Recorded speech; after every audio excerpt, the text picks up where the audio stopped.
Hey guys, Brian Walton here with XLR8 Roofing and Construction in Sanford, Florida. What's going on here is everybody's kind of getting cleaned up here. We have a brand new roof on the house. We're done with the job. What I have in my hand is a magnetic wand here. So what we do is we roll around and you can hear a really loud click. But as you can see, what I'm doing is I'm getting these nails out of the yard. And we'll do probably 7 to 10 passes with this wand over and over and over, just to make sure that we get all the nails out of the yard.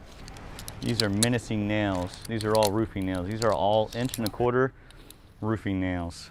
You can see there, if you get one of these facing straight up like that and you step on it, or God forbid an animal or something like that, you also want to make sure that the driveway and the sidewalks are clear too, because these can cost a pretty penny if they deflate a tire. So that can really cause a menace to a lawnmower, to a person's shoe, a person's foot, to a vehicle tire.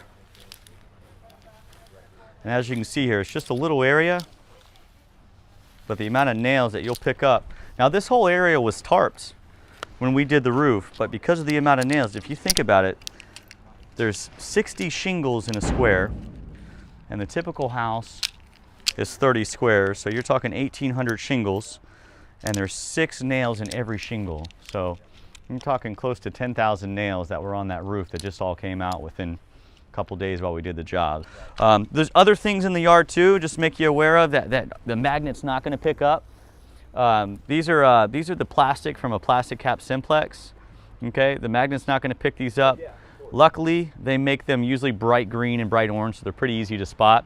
And even also, this is that felt I've talked about in other videos, little pieces of felt all over the yard. Again, not the same stuff we put back up on the roof, but what they had before. So it's a big part of the job. It takes a lot of time, but it's it's something we pride ourselves in. We really like for the homeowner to know that when we leave the job, there's no nails in the yard. Days later, months later, that it's pretty much nail free. So, but as you can see, that one pass. Oh my goodness. So.